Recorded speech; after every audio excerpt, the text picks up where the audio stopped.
Saludos. ¿Desde qué rincón del mundo nos estás viendo? Escríbelo en los comentarios, nos encantará saberlo. Y recuerda que puedes apoyar este canal de forma gratuita dejando tu me gusta y suscribiéndote para no perderte nuestras próximas historias.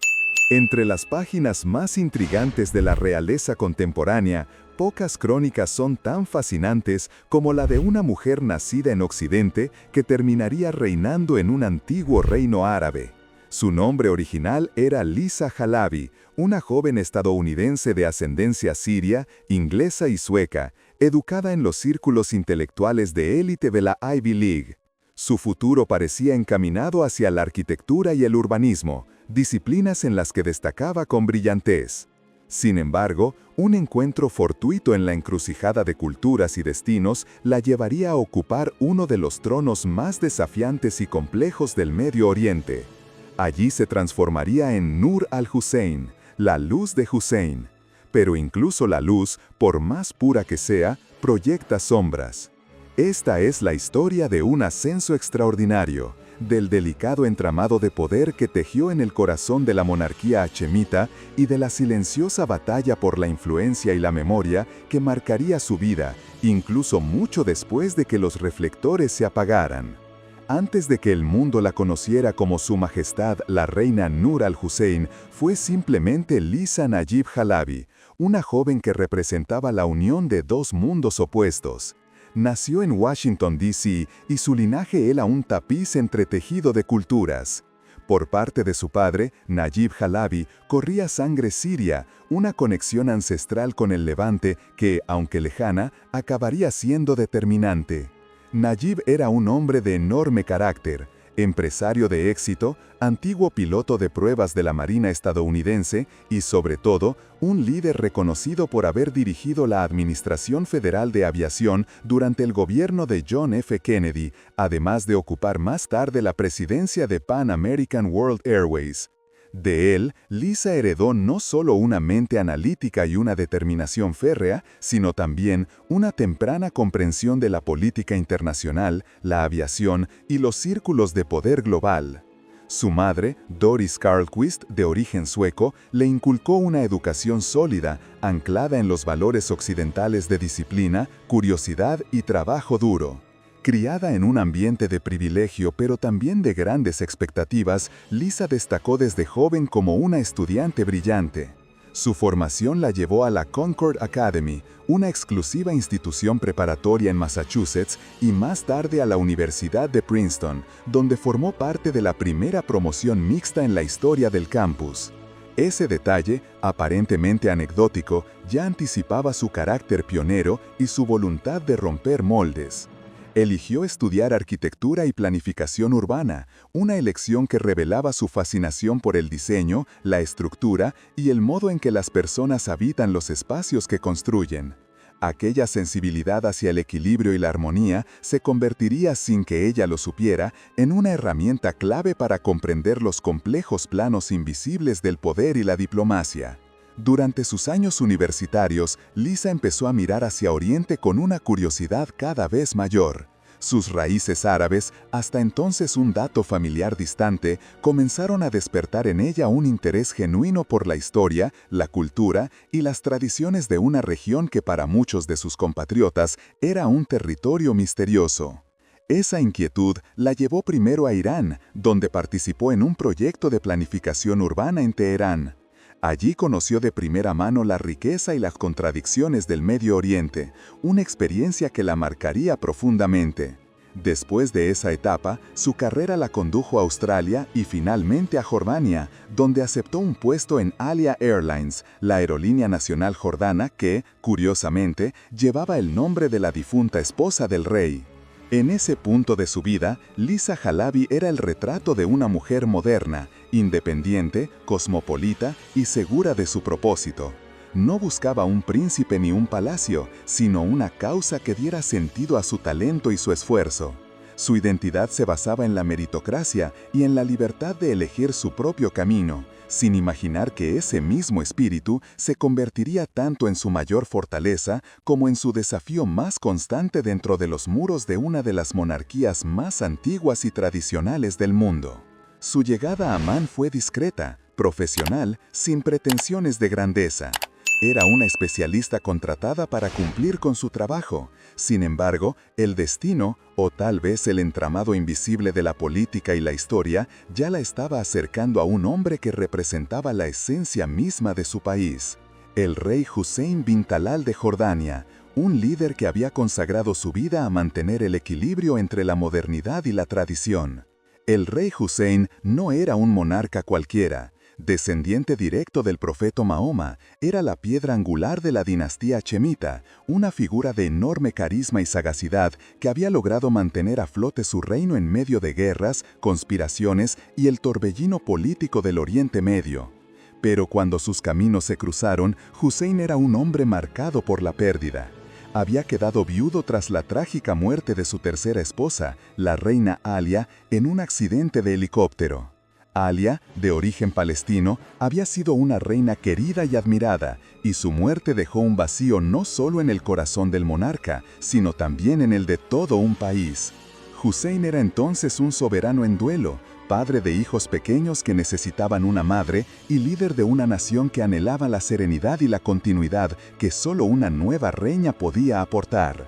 El destino quiso que su encuentro con Lisa se produjera en el contexto de la aviación, un mundo que ambos conocían y amaban. El propio Najib Halabi, padre de Lisa, facilitó el primer contacto profesional, pero la conexión que surgió entre ellos trascendió lo laboral.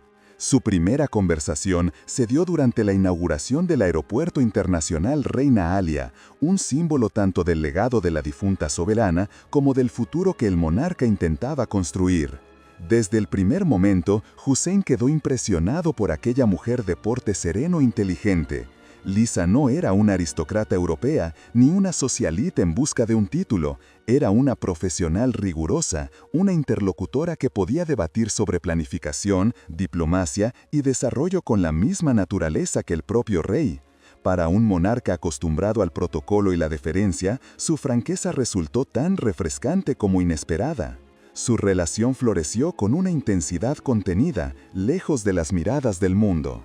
Paseos en motocicleta por el desierto, conversaciones profundas sobre el futuro del país y vuelos compartidos con el rey a los mandos de su avión privado tejieron un vínculo que iba más allá del romance. Hussein encontró en ella no solo compañía, sino también una mente afín, una aliada que podía tender puentes entre su reino anclado en la tradición y el occidente del que dependía para su estabilidad y proyección internacional. Sin embargo, aquel idilio no estaba libre de complicaciones profundas. Lisa era estadounidense, no árabe, cristiana, no musulmana, y su manera de pensar, moldeada por la cultura occidental, contrastaba con la rigidez de las tradiciones jordanas. Su sola presencia representaba una ruptura con las convenciones de la corte, y el posible matrimonio entre ambos se percibía como un acontecimiento con enormes implicaciones políticas, religiosas y sociales. Allí se transformaría en Nur al-Hussein, la luz de Hussein, pero incluso la luz, por más pura que sea, proyecta sombras.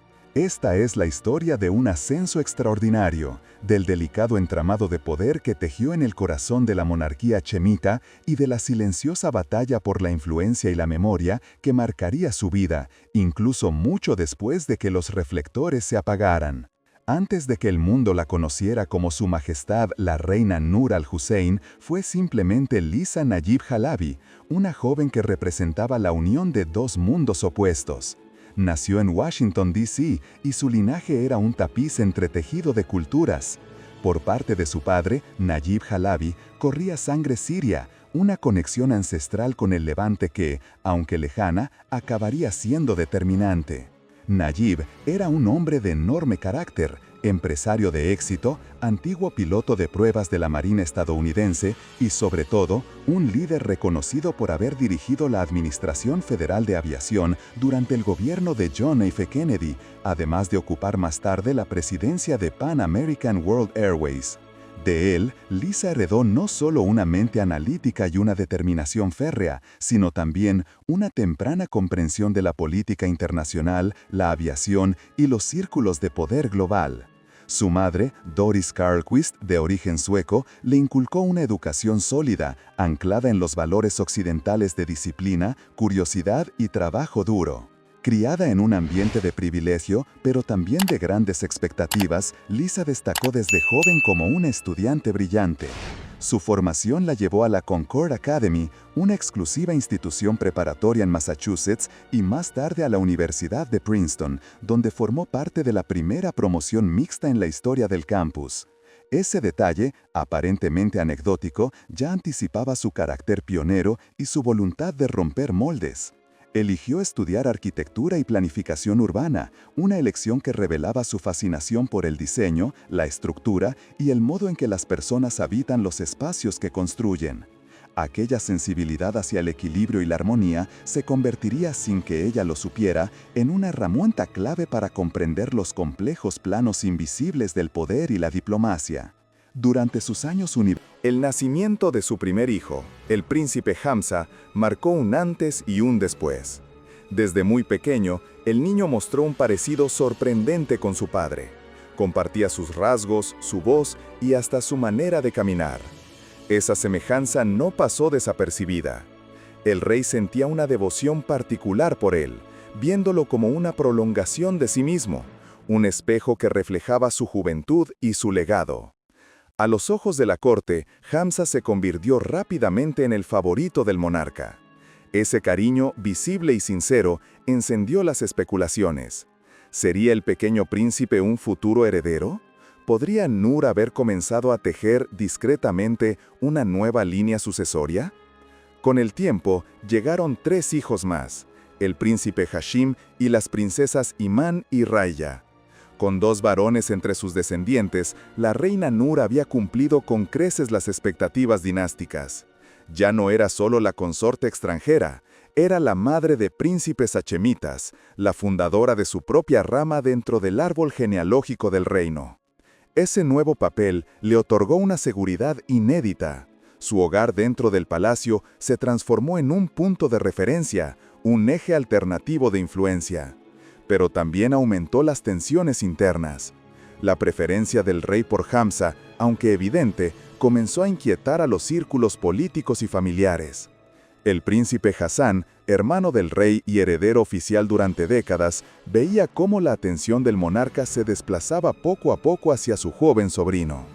Y aunque el hijo mayor del rey, Abdullah, seguía siendo el sucesor legítimo según la primogenitura, el afecto de Hussein era un factor que podía alterar cualquier equilibrio. En la corte, los rumores se extendieron como el viento del desierto. Algunos afirmaban que Nur aspiraba a ver a su hijo ocupar algún día el trono. Otros la describían simplemente como una madre protectora, determinada a asegurar el futuro de sus hijos en un entorno implacable. Lo cierto es que Nur cuidó con precisión cada paso de la formación de Hamza. Se aseguró de que recibiera una educación de excelencia, enviándolo a Harrow School y más tarde a la Real Academia Militar de Sandhurst, las mismas instituciones que habían formado a su padre. Desde joven fue instruido en la disciplina militar, la diplomacia y los valores de liderazgo. El príncipe hablaba un árabe clásico impecable, con una entonación que recordaba tanto al rey Hussein que muchos en la corte veían en él una especie de eco de su padre. Aquella imagen idealizada alimentaba las especulaciones y también las tensiones políticas. ¿Estaba el destino preparando un cambio de rumbo? Mientras tanto, Nur consolidaba su posición con serenidad. Su carisma natural, su dominio del protocolo y su trabajo filantrópico la habían convertido en una figura respetada no solo en Jordania, sino en todo el mundo árabe. Representaba una nueva forma de poder femenino, discreto, estratégico y sostenido por la empatía. Aún así, su vida en el palacio nunca fue un camino sencillo. Las rivalidades dinásticas, los rumores constantes y las presiones internas exigían una vigilancia perpetua. Nur se movía como una arquitecta en su propio laberinto. Cada decisión, cada palabra y cada gesto estaban cuidadosamente calculados. Su visión del deber real combinaba la sensibilidad occidental con el pragmatismo árabe. Entendía que la monarquía, para sobrevivir, debía adaptarse sin renunciar a su esencia. Bajo su influencia, Jordania proyectó una imagen más moderna, abierta y diplomática, ganando simpatías tanto en Europa como en Estados Unidos. Pero detrás de esa serenidad pública, la reina también libraba sus propias batallas. La constante comparación con sus predecesoras, la presión de ser extranjera y las sospechas sobre sus intenciones la obligaron a desarrollar una fortaleza interior inquebrantable. Con el tiempo, su mayor logro no fue solo ser la esposa del rey, sino haber redefinido lo que significaba ser reina en Oriente Medio. Nur se convirtió en un puente entre dos mundos, el de la tradición y la modernidad, entre el deber impuesto y la libertad personal, entre el trono dorado y las sombras que siempre proyecta el poder. Su historia, más allá del glamour y la política, es la de una mujer que se atrevió a reinventarse, a abrazar una identidad ajena y convertirla en suya, sin dejar de ser fiel a sí misma. La arquitecta que alguna vez soñó con diseñar ciudades terminó diseñando su propio destino, uno donde la fe, la inteligencia y la discreción se entrelazaron para crear una de las figuras más enigmáticas de la realeza moderna. A partir del momento en que el príncipe Hamza empezó a brillar con luz propia, algo cambió en el aire de la corte hachemita.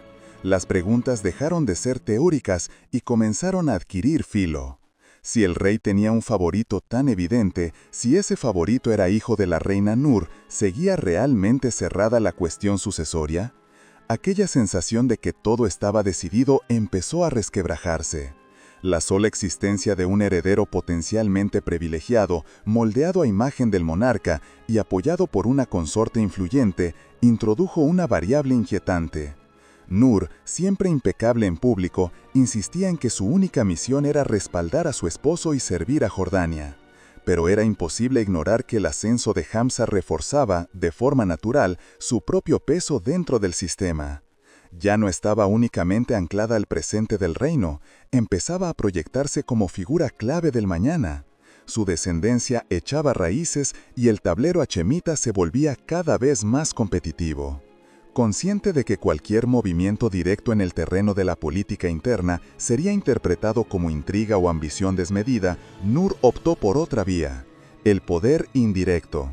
Canalizó su energía, su disciplina y su formación hacia el ámbito en el que podía actuar con legitimidad absoluta: el desarrollo social, la imagen del país y la diplomacia blanda. Decidió encarnar a la reina reformista, moderna, capaz de hablar el lenguaje del progreso sin romper formalmente con la tradición. Su gran instrumento sería la Fundación Nur al-Hussein, creada a mediados de los años 80.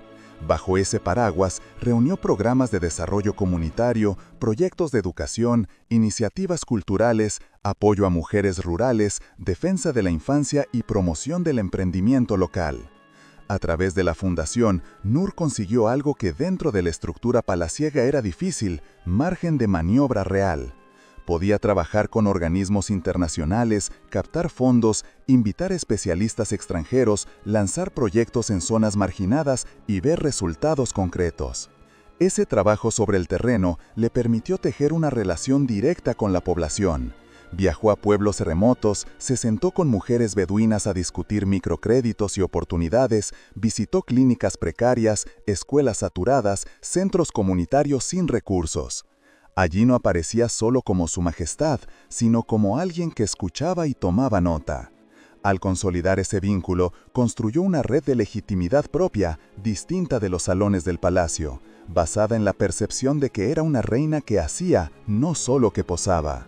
Su biografía jugaba a su favor en la escena internacional. Estadounidense de nacimiento, políglota, graduada en Princeton, acostumbrada a moverse entre élites políticas y académicas, se transformó en una emisaria ideal de Jordania hacia Occidente. Era capaz de explicar la posición jordania a presidentes, congresistas, donantes y medios internacionales con un lenguaje que no sonaba ajeno o folclórico, sino estratégico, informado y cercano. Se involucró en conferencias globales, foros de Naciones Unidas, iniciativas humanitarias, campañas contra las minas antipersonales, debates sobre refugiados, desarrollo sostenible y diálogo entre civilizaciones. Su figura proyectaba la imagen de una monarquía comprometida con causas contemporáneas, razonable, moderada, útil. No era solo la esposa del rey, era una voz propia en escenarios donde se definía reputación, influencia y apoyo financiero. Pero esta visibilidad también despertó reticencias. Sectores conservadores dentro de Jordania veían con desconfianza ciertos discursos suyos sobre derechos de las mujeres, educación o participación social, percibiéndolos como demasiado cercanos a agendas occidentales. Para algunos miembros de la élite tradicional, su protagonismo internacional parecía excesivo, casi una competencia simbólica con otros miembros de la familia, incluso con el propio Hussein. Pese a las críticas, Nur no rectificó su rumbo. Entendía que su fuerza residía precisamente en ese espacio híbrido, mujer de palacio pero también activista global, reina árabe pero con mentalidad internacional. Mientras otros luchaban por influir directamente en el rey o controlar ministerios, ella construía algo más duradero, un relato. De una Jordania moderna, dialogante y respetada, y de él su propio. Sin embargo, había una sombra imposible de esquivar, la reina Alia. La tercera esposa de Hussein, fallecida trágicamente en un accidente aéreo, no era solo un recuerdo, era un mito. Para amplios sectores del país, seguía siendo la reina del pueblo, joven, carismática, conectada con la causa palestina, asociada a una época de ternura y cercanía emocional. Su nombre presidía el aeropuerto internacional, sus fotografías seguían circulando, sus gestos eran recordados con devoción. Nur tuvo que construir su reino caminando junto a ese fantasma amable pero aplastante. Mientras Alia representaba el corazón, Nur encarnaba la mente. Y en la comparación inevitable, a veces salía perdiendo. Para algunos, la estadounidense formada en Ivy League siempre sería la reina extranjera, más natural entre jefes de Estado y foros globales que en un café en Amán. Esa tensión se reflejaba también en el interior de la familia. A partir del momento en que el príncipe Hamza empezó a brillar con luz propia, algo cambió en el aire de la corte hachemita. Las preguntas dejaron de ser teóricas y comenzaron a adquirir filo.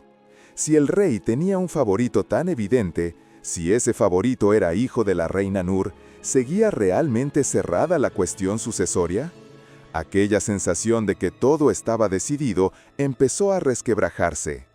La sola existencia de un heredero potencialmente privilegiado, moldeado a imagen del monarca y apoyado por una consorte influyente, introdujo una variable inquietante. Nur, siempre impecable en público, insistía en que su única misión era respaldar a su esposo y servir a Jordania. Pero era imposible ignorar que el ascenso de Hamza reforzaba, de forma natural, su propio peso dentro del sistema. Ya no estaba únicamente anclada al presente del reino, empezaba a proyectarse como figura clave del mañana. Su descendencia echaba raíces y el tablero hachemita se volvía cada vez más competitivo. Consciente de que cualquier movimiento directo en el terreno de la política interna sería interpretado como intriga o ambición desmedida, Nur optó por otra vía, el poder indirecto. Canalizó su energía, su disciplina y su formación hacia el ámbito en el que podía actuar con legitimidad absoluta: el desarrollo social, la imagen del país y la diplomacia blanda.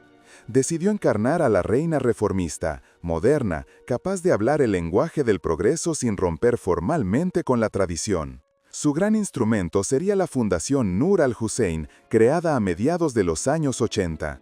Bajo ese paraguas, reunió programas de desarrollo comunitario, proyectos de educación, iniciativas culturales, apoyo a mujeres rurales, defensa de la infancia y promoción del emprendimiento local.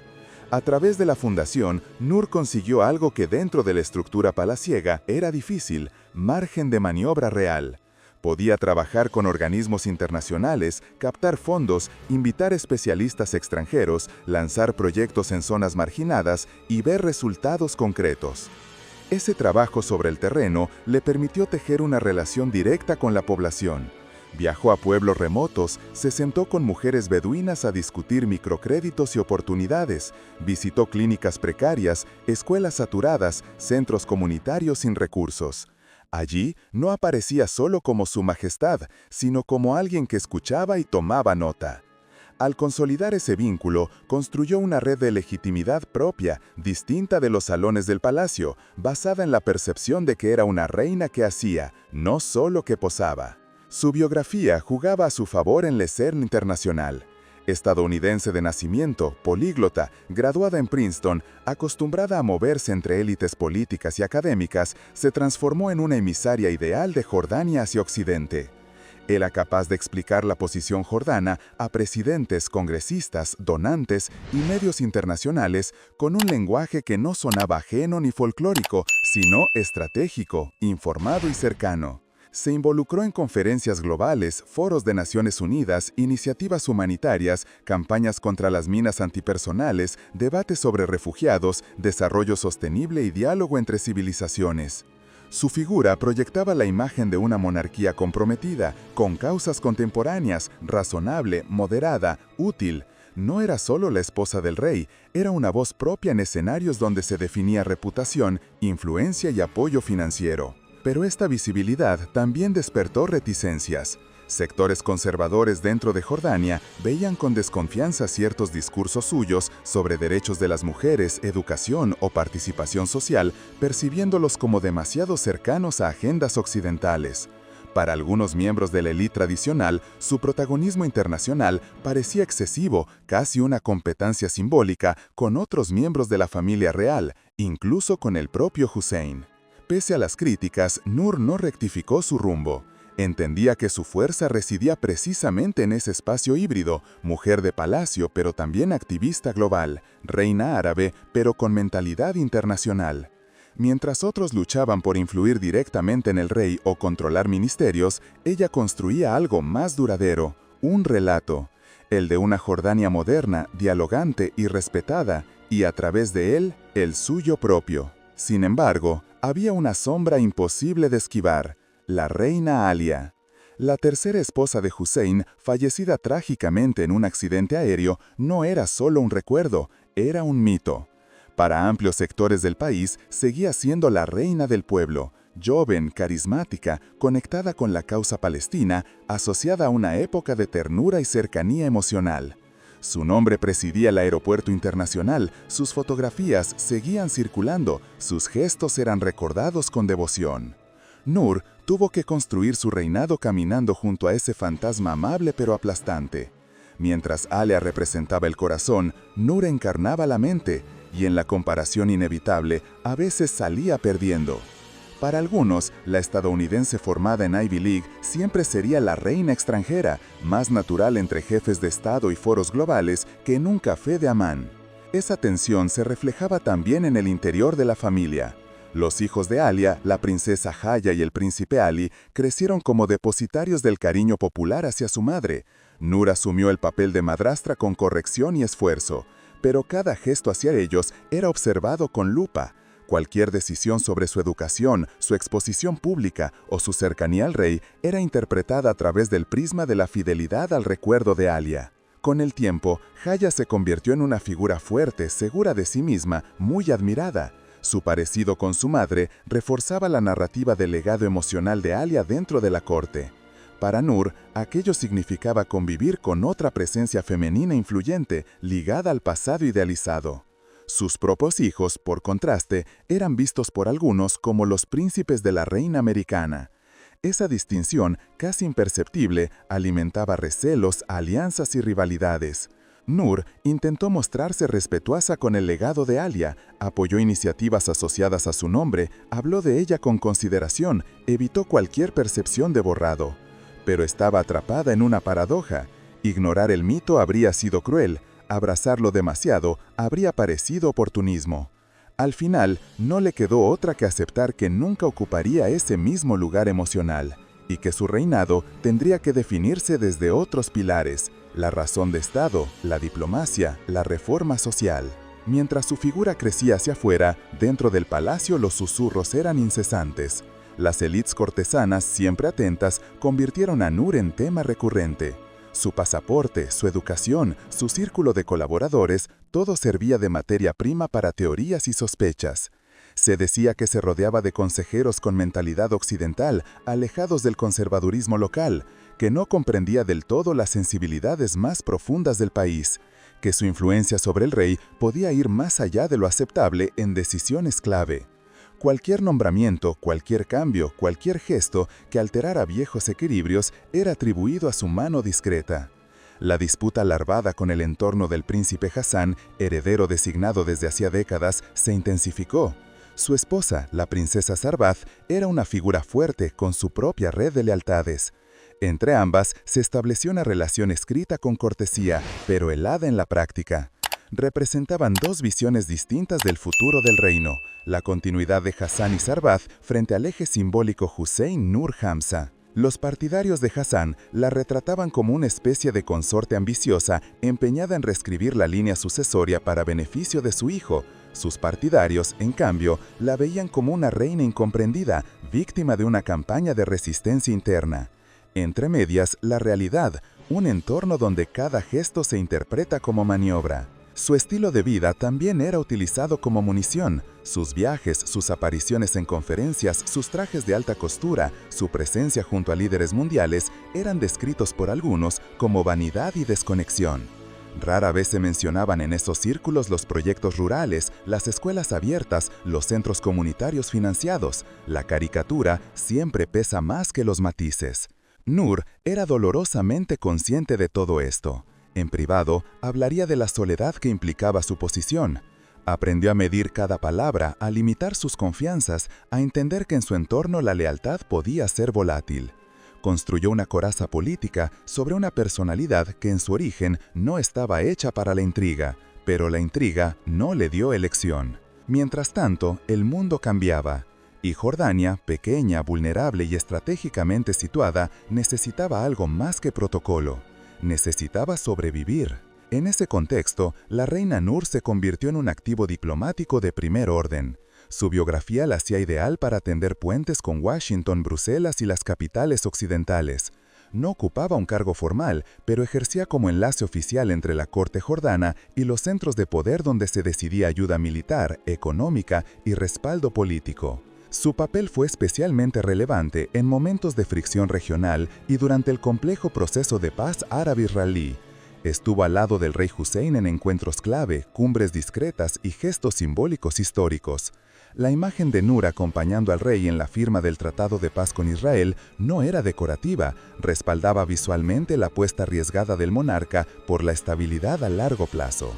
En paralelo, se involucró en campañas internacionales contra las minas terrestres, en proyectos relacionados con refugiados, educación y desarme, y en discursos a favor del diálogo entre el mundo islámico y Occidente. Su figura encajaba con la narrativa de una Jordania moderna, puente y no trinchera. No era solo la esposa del rey, era una voz propia en escenarios donde se definía reputación, influencia y apoyo financiero. Pero esta visibilidad también despertó reticencia. Transparencia inusual en una casa real. Una reina viuda abriendo las puertas de palacio para explicar, con su propia voz, decisiones, sacrificios y batallas silenciosas. Para otros, fue una imprudencia imperdonable. Consideraron que había revelado demasiado.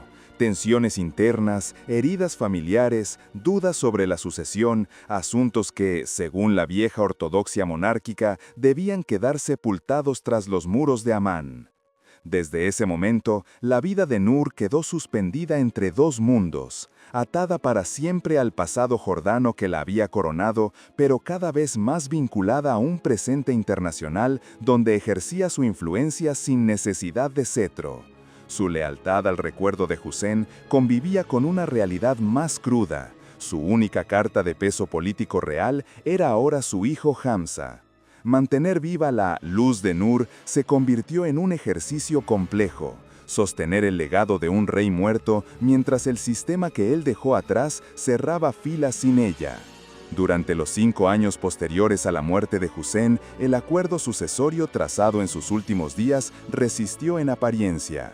Hamza, el hijo predilecto del difunto monarca, figura que condensaba su memoria, ostentó el título de príncipe heredero, mientras Abdullah consolidaba su posición como rey.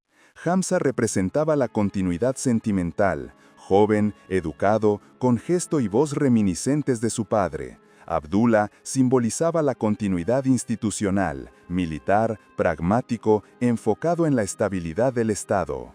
Nur observaba desde la periferia, viendo cumplida por ahora la promesa final, Su hijo estaba donde Hussein había querido verlo, pero era un equilibrio artificial. Un rey reinante con un medio hermano como heredero, hermano que encarnaba el mito del padre y contaba con el apoyo emocional de la reina viuda, suponía una tensión estructural. Con el paso del tiempo y con el nacimiento del príncipe Hussein bin Abdullah, la realidad se impuso. La corona necesitaba alinearse con la línea directa del monarca. En 2004, Abdullah dio el paso que muchos en el círculo íntimo consideraban inevitable. A través de una carta oficial, eco moderado del duro documento con el que Hussein había destituido a Hassan, anunció que Hamza dejaba de ser príncipe heredero. El tono fue amable, casi afectuoso. El rey aseguraba que deseaba liberar a su medio hermano de las restricciones del título para que pudiera servir al país de otras formas. Pero el mensaje de fondo era inequívoco. Se rompía la cadena que unía la voluntad póstuma de Hussein con el futuro del trono. Durante unos años, el puesto permaneció vacante. Después, Abdullah nombró heredero a su primogénito, consolidando así su propia rama dinástica. Con ese gesto, la era del acuerdo de compromiso quedó clausurada. Para Nur fue un golpe demoledor. Aquella designación no solo alteraba un arreglo político, tocaba la última promesa que, según su visión, su marido había sellado antes de morir. Lo sintió como una herida personal. En público, mantuvo la compostura. En privado, la decepción fue profunda. Hamza siguió siendo príncipe, pero quedó fuera del centro de gravedad. Sus funciones se diluyeron, su figura se volvió ceremonial, su presencia discreta. Se transformó en recordatorio viviente de una ruta sucesoria descartada. Para Abdullah, la decisión cerró una etapa de ambigüedad y afirmó sin reservas la continuidad de su propia línea. Para Nur, supuso la amputación definitiva de su influencia en el futuro de la monarquía.